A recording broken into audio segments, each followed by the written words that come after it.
Queridos e amados irmãos, alunos, professores, Escola Bíblica Dominical, mais uma semana se inicia e nós estamos aqui estudando a revista Betel Dominical na nossa aula completa e nesta feita tratando o terceiro trimestre de 2024, cujo tema é a relevância da igreja, sua essência e missão, reafirmando os fundamentos e importâncias do compromisso com a palavra de Deus, a adoração sincera e o serviço autêntico segundo os preceitos de Jesus Cristo.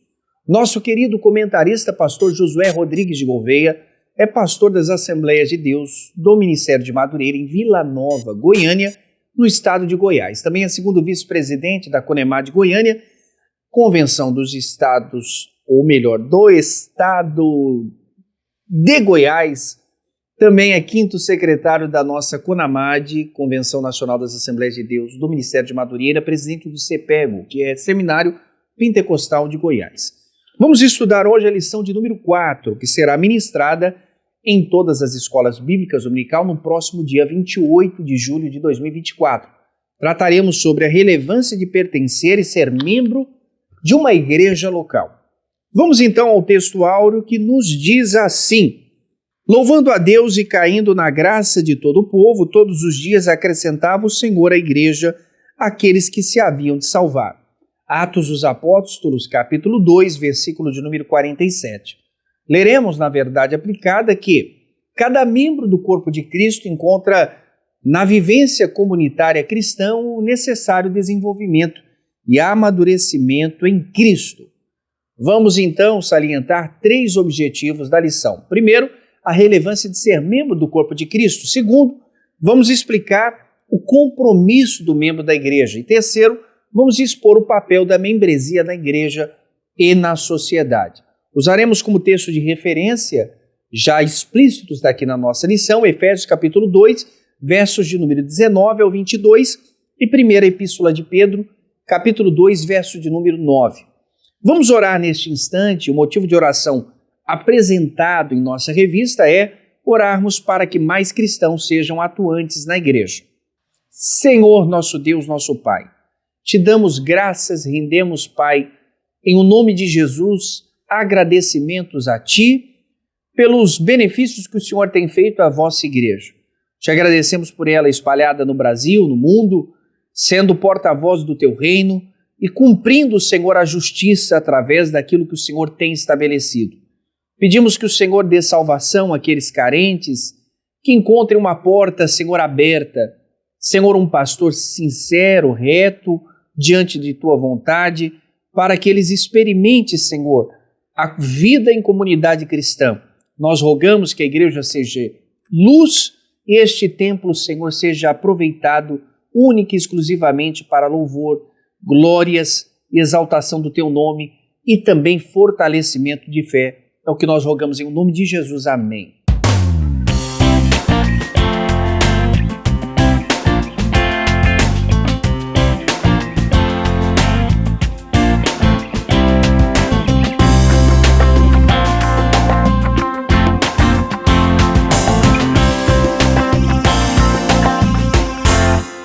A autêntica vida de um discípulo de Cristo é vivida num contexto comunitário, onde as manifestações dos dons contribuem para a edificação do corpo de Cristo.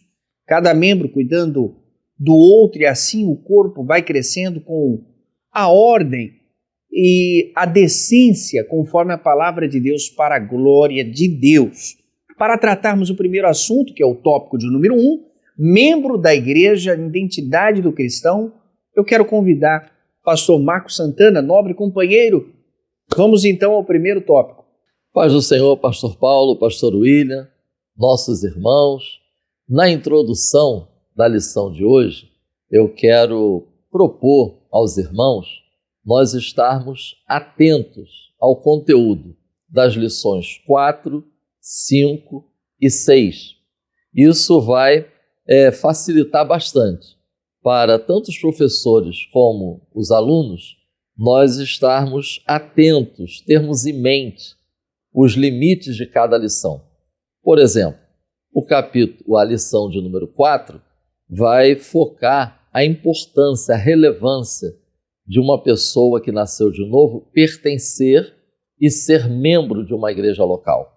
A lição de número 5 é a importância, a relevância do congregar, do estar presente, do comprometimento de cada um com a igreja local. E a lição de número 6 é a importância, a relevância de sermos atuantes na integração, tanto em relação ao novo convertido, como em relação àquele que está chegando a uma igreja local. Vai ajudar bastante nós estarmos reforçando os aspectos que foram enfatizados na introdução das lições 1 e 2 sobre a relevância da igreja. Não deixem de verificar os respectivos vídeos. Por que isso, irmãos? Eu estava pensando e compartilho com os irmãos. Necessariamente, a relevância de se pertencer e ser membro de uma igreja local necessariamente passa pela relevância da igreja, aspectos que foram pontuados, como eu disse, nas lições 1 e 2. Nós vivemos um tempo de muitos ataques, experiências negativas de pessoas com uma igreja local, desconstrução de valores. Então, nós precisamos agir como aqueles que Paulo e Silas encontraram em Bereia. Atos capítulo 17, versículo 11 diz: examinando cada dia nas Escrituras. Nós não podemos desprezar as Escrituras diante desses grandes desafios. Irmãos, também é importante pontuar na introdução que não negamos as experiências negativas de muitos em uma igreja local. Evidente que não podemos negar isso. Não negamos também os fatos históricos que nós encontramos ao longo da história da igreja. Infelizmente, nem sempre positivos, mas também não podemos ignorar que as experiências e a história da igreja não anulam a revelação de Deus sobre a igreja que nós encontramos nas Escrituras Sagradas. Talvez a frase que inicia a introdução da nossa lição de hoje seja um excelente resumo dessa lição. A autêntica vida de discípulo de Cristo é vivida num contexto comunitário. É nesta vivência que o discípulo de Cristo ele vai se desenvolvendo e amadurecendo em Cristo. Tópico 1, membro da igreja, identidade do cristão. Nós veremos no 1.1 parte do processo de reconciliação com Deus, o pertencer a uma igreja local, né? 1.2, expressar a fé cristocêntrica. E 1.3, comprometimento como fruto do viver em Cristo. 1.1, parte do processo de reconciliação com Deus. Num primeiro momento, eu quero lembrar aos irmãos algumas expressões bíblicas que caracterizam o nosso estado antes do novo nascimento. Não eres povo. Um outro texto diz, sem Cristo, separados, estranhos. Um outro texto diz, éramos inimigos de Deus. Diante dessa condição que Deus revela na sua palavra, nós agora vamos ver o que aconteceu como resultado da primeira pregação registrada em Atos dos Apóstolos, capítulo 2, versículos 27 a 47. Eu quero destacar apenas 4 aspectos. Primeiro, nós vamos encontrar que após a pregação pessoas estão aflitas por serem convencidas da situação que se encontravam. Essas pessoas perguntam: que faremos? Versículo 38. Recebem a resposta: devem se arrepender. Atenção, não confundir arrependimento como adesão. Arrependimento não é aderir, não, é conversão. Pessoas devem se arrepender, se converter e serem batizadas. Versículo 41. Foram batizados e se juntaram ao grupo dos seguidores de Jesus. E depois o versículo 47 reforça esse aspecto. O Senhor juntava ao grupo as pessoas que iam sendo salvas. Nós identificamos assim que o estar fazendo parte de uma comunidade de fé faz parte do processo, é resultado da reconciliação com Deus. O batismo em águas simboliza a nossa identificação com Cristo e também com o corpo de Cristo, que é a igreja. Irmãos, é nítido em Atos dos Apóstolos esse processo. Anúncio da palavra, conversão, batismo e a vivência na comunidade de fé. 1.2. Expressar a fé cristocêntrica. No livro Cristianismo Básico, de John Stott, eu extraí esse texto. Biblicamente, a vida cristã não é exatamente uma questão pessoal ou algo que diz respeito apenas a você. Após o novo nascimento, somos da família de Deus, somos irmãos e irmãs. Então, nós devemos lembrar que uma das ações do Espírito Santo, além de convencer a pessoa, além de capacitar, além de ajudar, uma das ações do Espírito Santo é batizar o que nasceu de novo, integrar no corpo de Cristo aquele que nasceu de novo. 1 aos Coríntios, capítulo 12, versículo 13. Notemos aqui essa expressão nesse versículo, formando um corpo. O Espírito Santo participa desta formação, dessa integração do novo, da pessoa que nasceu de novo. 1 de João, capítulo 1, versículo 3, também é um texto que nos ajuda nessa reflexão sobre expressar a fé cristocêntrica. Essa expressão se dá dentro de uma comunidade de fé, porque lá o apóstolo ele registra uma interessante sequência. Não deixem de ler esse versículo. Ele fala de sabemos, aprendemos, experimentamos e compartilhamos. E aí ele aponta o propósito, para comunhão. Então, é na vivência da comunidade cristã é que nós expressamos a nossa fé em Cristo. Irmãos, não há cristianismo puramente particular, porque estar na igreja é estar em Cristo. E qualquer tentativa no sentido de fazer uma separação entre o relacionamento com Cristo pela fé e a afiliação na igreja é uma perversão do modo neotestamentário de entender o assunto. Eu extraí esse texto da teologia sistemática sob uma perspectiva pentecostal. E 1.3, comprometimento, fruto do viver em Cristo.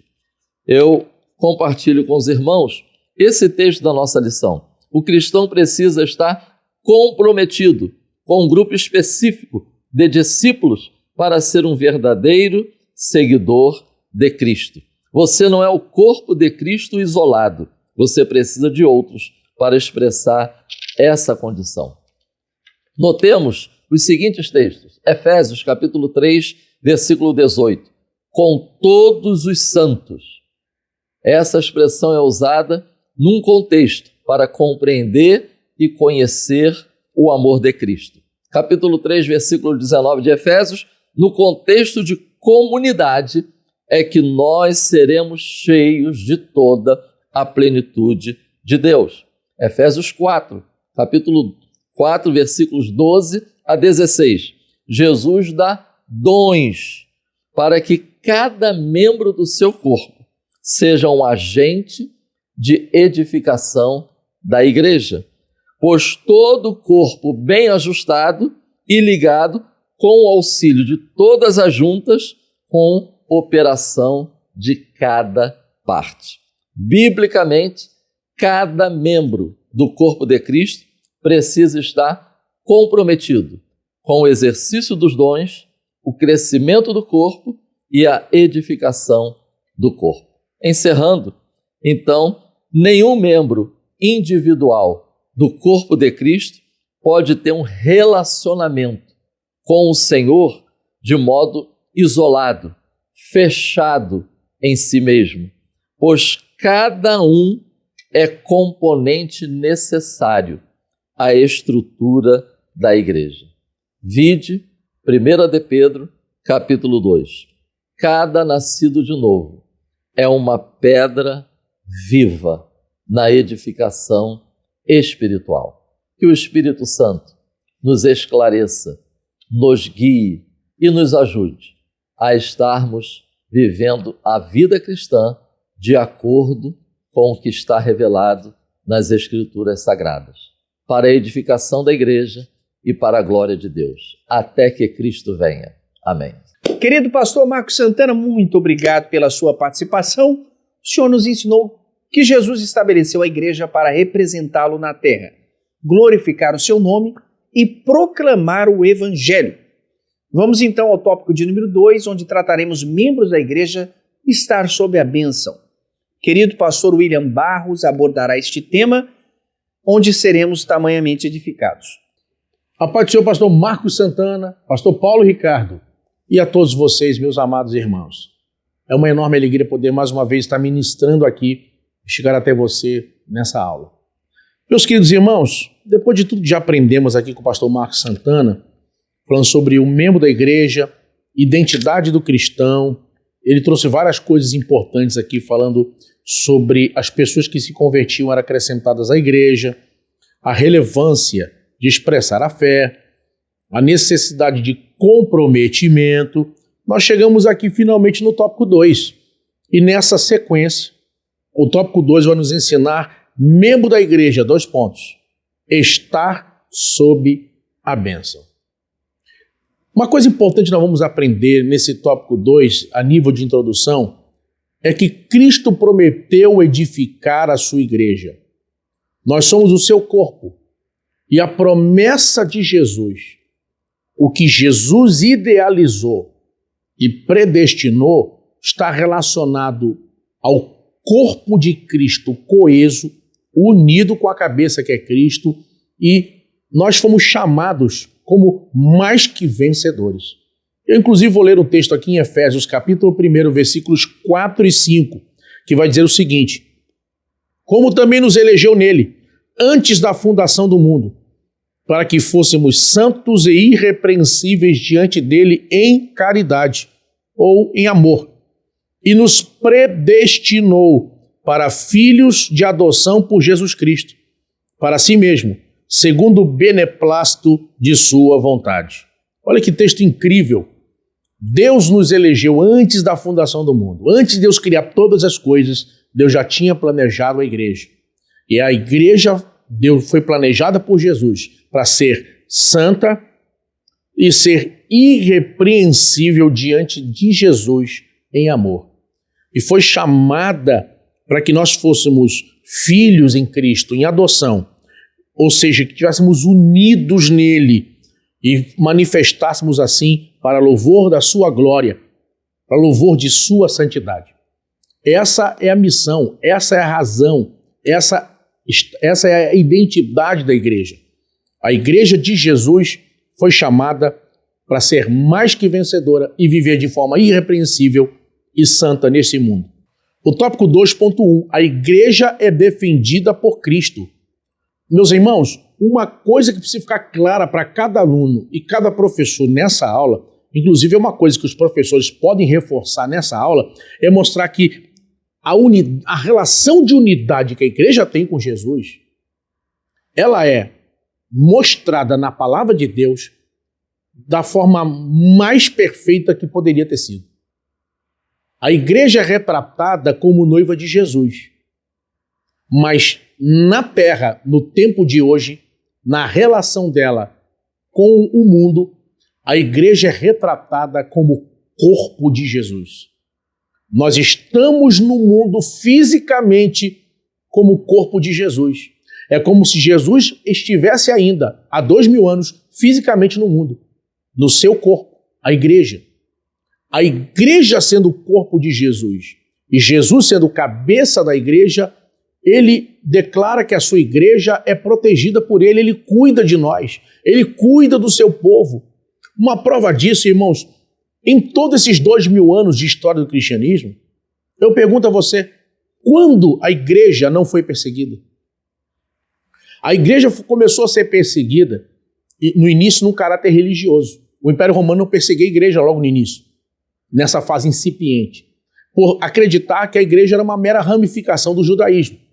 Mas logo depois, quando a igreja se nega ao culto ao imperador, quando a igreja não aceita esses ritos pagãos, fica nítido que a igreja tem identidade própria. Então a igreja, além de perseguição religiosa, passa a sofrer perseguição política. E aí, a perseguição contra a igreja é severa. São muitas e muitas mortes. São cristãos sendo lançados aos leões, às feras, sendo pendurados em postes, em cruzes e etc. Muitos irmãos morreram e deram sua vida pelo cristianismo. Mas o interessante, quando chega no quarto século, já olhando para o tempo bizantino, no período de Constantino, é interessante que quando Constantino assume o império e vai abolir a perseguição contra a igreja e tornar o cristianismo a religião oficial do reino, nesse momento, metade do Império Romano era cristão. A perseguição não acabou com a igreja, não destruiu a igreja. Uma frase célebre marcou a partir de então a história do cristianismo, que o sangue dos cristãos era a semente do cristianismo. Porque quanto mais crente matava, mais crente tinha. Então, até hoje, mesmo morando no país do Brasil, onde pessoas podem ter culto, podem ter igrejas ainda, você olha para o mundo e nesse momento tem países, tem locais do planeta, onde pessoas não podem professar sua fé, são assassinadas se fizerem, e ser cristão é penalizado com morte, prisão e morte. A igreja nunca deixou de ser perseguida, mas a igreja sempre avançou porque a igreja é o corpo de Jesus. Ele predestinou a igreja para ser irrepreensível, santa. Ele predestinou a igreja para vencer, para ser mais que vencedora. A única coisa que você precisa guardar em relação a isso é que nós não temos a nossa vida por preciosa. Nós encontramos o dono da vida. Jesus é o Senhor da nossa vida, é o Senhor da nossa casa, é o Senhor das nossas finanças, é o Senhor dos talentos e dos dons. Ele cuida do seu povo, ele jamais abandona os seus. Vivemos um tempo hoje onde as pessoas pensam cada vez mais na morte, cada vez querem viver mais, preocupação e medos atormentam o tempo moderno ou pós-moderno. Mas você que serve a Deus precisa acreditar que seu nome está no livro da vida. E Jesus cuida de você e da sua casa. Morte de crente, mesmo na morte, morte de crente não é a Deus. A morte é uma porta que se abre para a eternidade. O justo é mais que vencedor. O nosso tópico 2.2 vai nos mostrar, além disso, outro fator muito importante. Vai nos mostrar os privilégios e bênçãos de ser membro da igreja. Nós temos, como membros da igreja e servindo a Jesus, comunhão. Comunhão com Deus, comunhão com os nossos irmãos. Nós temos ensino, instrução. Na igreja, unidos, nós temos crescimento espiritual. Por quê? Porque unidos na igreja, congregando na igreja, nós veremos a manifestação de todos os ministérios do Espírito, de todos os dons do Espírito Santo. Enquanto que você é isolado, você não terá manifestação de todos os dons, nem de todos os ministérios. A Bíblia vai mostrar que Deus deu a um determinado dom, a outro. Os ministérios, a mesma coisa. Você sozinho não tem todos os dons, você sozinho não tem todos os ministérios. Você pode jejuar 3 dias na semana, você pode orar 5 horas por dia, Deus nunca vai te dar tudo. O propósito de Deus não é criar uma Babel no tempo moderno. O propósito de Deus é que a igreja cresça. Guarde uma coisa que eu vou te falar. Deus não trabalha com uma estrela, Deus trabalha com uma constelação. Deus quer muitas estrelas e não uma estrela isolada. Alguém que resolve tudo sozinho, alguém que não precisa de ninguém. Esse não é o princípio do cristianismo. Esse é o princípio de Satanás, do Deus desse século. A desunião e a morte espiritual. Nós precisamos entender que a comunhão é um privilégio para nós. A gente está vivendo um tempo que as pessoas estão desaprendendo a se relacionar. Aí é um outro problema. E devido a isso, tem dificuldade de congregar. Congregar é também uma oportunidade para você ser lapidado. E guarde uma coisa que eu vou te falar. Deus pode colocar uma pessoa difícil no teu caminho para te ensinar, para te lapidar e te fazer moldar a sua vida para você ser um instrumento preparado para toda boa obra. Quem sabe agora mesmo, Deus colocou alguém complicado na tua história, no teu caminho, para você cuidar, para você ajudar, para você orar, para você somar. E você olha e fala, meu Deus do céu, mas Deus pode ter feito isso, porque quer trabalhar em você. O nosso tópico 2.3 vai finalizar aqui para nós e nos mostrando um outro aspecto. O perigo de se profanar a igreja. Irmãos, e esse talvez seja o ponto mais forte da lição de hoje. O perigo de se profanar a igreja. Quando a gente fala disso, a gente precisa observar que nós corremos um grande perigo. A igreja, no mundo, é como um barco no mar. O barco pode estar no mar, mas tudo vai bem. Assim como o barco, a igreja segue sua trajetória. Porém, se a água entrar no barco, o barco afunda. Se o mundo entrar na vida cristã, se o mundo entrar na igreja, a igreja afunda, assim como o barco afundaria. A Bíblia nos adverte dizendo que nós não podemos amar o mundo, que nós não podemos servir a 2 senhores. Igrejas podem fracassar. Quando eu digo igrejas, estou falando de igrejas locais, congregações, igrejas, onde pessoas congregam, onde um grupo se reúne. Uma igreja pode fracassar se o mundo entrar na sua liturgia, se o pecado for abraçado pelos seus membros. Nós vivemos um tempo difícil. Jesus advertiu que haveriam muitos escândalos, mas disse que ai daquele por quem vêm os escândalos. Meus irmãos, nós não podemos evitar que aqui e ali pessoas nos decepcionem ou manchem a reputação de determinada igreja ou denominação pecando, absorvendo e praticando pecados grosseiros. Adultério, prostituição, pessoas que muitas vezes são pegas em erros terríveis, mas nós não devemos olhar para isso. Nosso alvo é Jesus. Eu nunca vou deixar de dizimar, eu nunca vou deixar de congregar, eu nunca vou deixar de ter um pastor. Não é porque fulano errou, pecou, ou então a fulana de tal que eu tanto admirava caiu, que eu vou deixar. Deus me livre, igreja é problema não. Eu vou continuar congregando, eu vou ter um pastor, eu vou ofertar e dizimar, eu vou incentivar as pessoas a batizar nas águas, eu vou falar sobre santidade, sobre arrebatamento da igreja, sobre jejum, sobre oração, porque tudo isso são sinais. A igreja está aguardando o arrebatamento. E enquanto o arrebatamento não chega, nós estamos nos aproximando das horas mais escuras do mundo. do tempo mais difícil, e esses tempos seriam marcados por escândalos, por pecados e por esfriamento do amor. O amor de muitos pode esfriar, mas não de todos. A Bíblia deixa claro que é o de muitos, não de todos. Não permita que o teu amor esfrie. Eu não quero saber quem errou, quem pecou. Nós vamos continuar fazendo a vontade de Deus, servindo a Jesus e esperando o arrebatamento da igreja. Que Deus guarde você e sua casa. Em vez de murmurar, em vez de ser aliciado por quem murmura e fala mal de líder, irmão, olha para Jesus, faz a tua parte e vamos caminhar até o arrebatamento da igreja. Deus te abençoe. O pastor William Barros nos ensinou que perseguir a igreja é perseguir a Cristo e ele a defenderá contra tudo e todos. Vamos então ao tópico de número 3, onde eu abordarei membro da igreja sobre a liderança espiritual. Os apóstolos de Cristo reconheceram a pregação e oração como dois ministérios importantes a uma liderança espiritual. Atos capítulo 6, verso de número 4.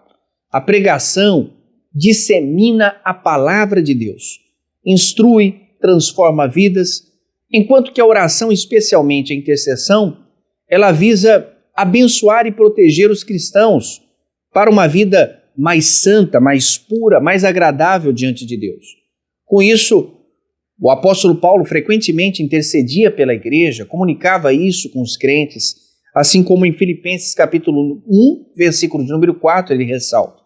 Essa prática tão importante, fundamental para a saúde espiritual da igreja, promove a unidade, o crescimento e a proteção. Líderes espirituais que estão debaixo desta visão e persistem na pregação e na oração, sustentando a comunidade de fé, a eclésia, continuando a missão estabelecida pelos apóstolos, é importante e de suma importância para o reino de Deus aqui na Terra.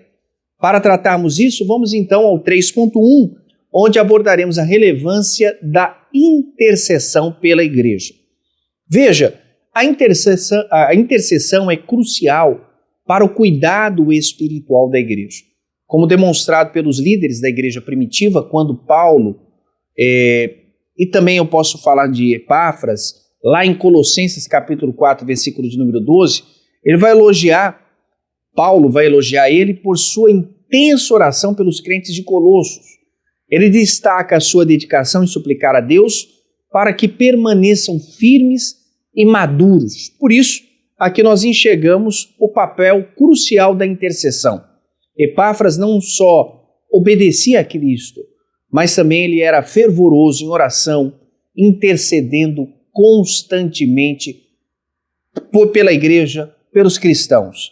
Eu gosto muito do que é destacado pelo grande autor Russell Shedd, conhecido e renomado, comenta que Epáfras suplicava aos crentes de Colossos que mantivesse a maturidade, a convicção e a vontade a Deus, mostrando essa importância de líderes espirituais que praticam a intercessão persistentemente, não só a liderança em si, mas também toda a igreja. Um outro ponto especial que estão debaixo os crentes sobre essa liderança é o que destaca em Hebreus 13:17, compara pastores com aqueles que velam pelas almas ou pelo rebanho. Implica aqui uma vigilância espiritual constante, uma oração intercessória e também promove a proteção. Quando eu falo proteção, não é atribuindo algum amuleto, mas é a nutrição, seria o termo mais adequado para um crescimento espiritual, criando aqui uma vida mais abençoada. Isso impacta nas nossas vidas, na vida de todos os crentes. Assim como Epáfras e Paulo demonstravam esse profundo cuidado pela vida espiritual dos crentes, entendendo essa oração contínua e essa preocupação sincera que nos leva a uma oração fervorosa, uma dinâmica poderosa que vai resultar em bênçãos para toda a igreja. Por isso, nós precisamos fazer da adoração e intercessão ser práticas de todos e devendo todos os crentes assim participar. Não só apenas os líderes, mas a intercessão é uma extensão da adoração. É um compromisso que eu digo que é compartilhado. Paulo frequentemente comunicava às igrejas sobre essa oração, sobre esse compromisso, compromisso com a santidade, compromisso com a unidade. A intercessão é, portanto, uma prática devocional, de responsabilidade espiritual de cada um de nós. Orar em todo o tempo indica que Deus tem compromisso profundo com isso e nos chama a vivermos uma santidade com intercessão. A intercessão se torna essencial para o crescimento, para a maturidade, isso inspirado pelos exemplos de Epáfras e Paulo, que a igreja foi redescobrindo o poder da oração intercessória, clamar por avivamento, valorizar a intercessão, a igreja se posicionar em receber abundâncias da bênção de Deus, fruto da intercessão, um pelos outros comunicadas com a vontade de Deus. Vamos ao 3.2 e eu abordo ser membro nos faz descobrir os dons e ministério. Ser membro nos faz descobrir dons e ministérios de uma igreja que fazemos parte, uma comunidade dos santos, não apenas na questão de frequentar os cultos, mas também traz uma oportunidade de nós descobrirmos os ministérios ou o ministério que Deus nos concedeu para atuar. Através deste convívio com os irmãos em Cristo, a gente acaba reconhecendo esses dons, que devem ser usados para a glória de Deus e para a edificação da igreja. A aplicação desses dons serve para edificação, exortação, consolação e a comunidade ser fortalecida na fé. O processo para descobrir os dons espirituais ocorre com frequência no convívio com outros cristãos. Nós percebemos, e não só outros cristãos, mas na chamada que Deus implica-nos exercer, ela é apresentada no convívio com pessoas. Se torna mais claro quando praticamos e atuamos ativamente numa vida conjunta. Isso inclui momentos tanto de alegria quanto de sofrimento, em que Deus nos ensina, como em Romanos 12:15, alegrai-vos com os que se alegram, chorai com os que choram. Esse convívio promove tanto o conhecimento quanto o crescimento espiritual. E é isso que Deus quer, o crescimento no serviço do ministério, a interação, o envolvimento, a profunda compreensão do que é o serviço. Em Efésios, Paulo vai destacar que Cristo concedeu dons aos homens para o propósito de preparar os santos para a obra e o ministério da edificação do corpo de Cristo. Porquanto cada membro desse corpo tem um papel vital, tanto um papel na igreja, na construção da igreja, na solidificação da igreja, tendo uma vida mais empática, mais solidária, mais ativa, e reforça aqui que somos todos o corpo de Cristo e devemos manifestar este corpo como cristãos verdadeiros, unidos a um só propósito, unidos a uma só visão, conectados em Deus. Quando um membro sofre, todos sofrem. Quando um se alegra, todos se alegram. Esta interdependência é apoiada em 1 Coríntios capítulo 12, versículo de número 25 ao 26, que nos chama a atenção para não sermos indiferentes às circunstâncias dos outros. Portanto, ser membro de uma igreja local é uma experiência e uma descoberta de desenvolvimento dos dons, do ministério que Deus nos concedeu. É o ambiente ideal a ser exercido os dons, são reconhecidos, aplicados para a glória dele, para a edificação mútua e, além disso, é relacionado com os cristãos, ensina e exerce de forma empática e solidária com todos, através dessa interdependência do corpo de Cristo. Pode você que está do outro lado estar precisando desta palavra para descobrir e direcionar a sua vida. Busque em Deus em oração, jejum, que Deus vai te dar o dom que você precisa. Se você necessita, clame por um dom. Se você não sabe o propósito da tua vida, ore para que Deus apresente mas não viva uma vida sem propósito, sem uma razão pelo qual você glorifique ao Senhor. Está na hora de você posicionar-se como um cristão maduro na fé. E é isso que vamos tratar no 3.3. Cristãos maduros na fé ajudam quem está iniciando. É esse crescimento e sucessão no ministério. Se nós observarmos no Antigo Testamento, observamos exemplos notáveis de pessoas ou vidas que eram exemplos espirituais que cresceram servindo os outros. Por exemplo, Josué. Josué nasceu, cresceu servindo Moisés. Números capítulo 11, versículo 28, vai ressaltar isso. Mais tarde ele se torna o sucessor e ele lidera Israel até a conquista da terra prometida, de forma que, quase que semelhante, Eliseu também serviu o profeta Elias. Depois sucedeu, continuando a sua obra profética com uma grande unção e com um grande poder. Paulo foi o modelo para o jovem Timóteo. No Novo Testamento, o apóstolo Paulo vai oferecer para nós exemplos claríssimos de um discípulo, de uma mentoria relacionada. E essa palavra, mentoria, está tão distorcida nos nossos dias. Então, diria, o apóstolo Paulo doutrinou a Timóteo de forma tão carinhosa, como filho. E esse termo aqui que ele utiliza não é só um relacionamento de respeito, de carinho, mas de aceitação completa de Timóteo como um cristão e cooperador no ministério de Paulo. Timóteo era um jovem cristão de Listra. Ele acompanhou Paulo durante as suas viagens e na segunda, terceira viagem missionária dele foi crescendo ministerialmente, debaixo do seu cuidado, debaixo da sua orientação, debaixo do seu apoio pastoral, das questões do apostolado de Paulo. Ele foi mantendo isso. Paulo enfatizou a importância de doutrinar e ensinar dentro da igreja, de forma mais ampla. Por isso, lá na epístola a Tito, ele exorta que os irmãos mais experientes, as irmãs mais experientes, orientem as menos experientes. Essa é uma prática de cuidado, de zelo para as próximas gerações, garantindo uma sustentabilidade, de uma maturidade, de um crescimento, de uma continuidade, fortalecendo então a Igreja de Cristo como um ato de fé e como um conjunto total da obra linda, majestosa de Cristo. Nós vemos isso e concluímos dentro deste aspecto que ainda é explicado em 1 Timóteo capítulo 1, versículo 2, que se refere a um filho legítimo.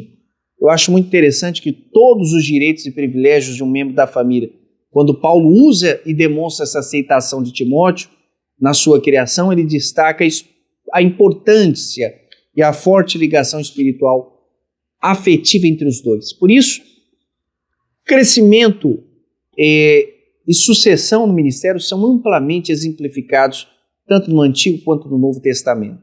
Nós vemos pessoas assumindo papéis de liderança.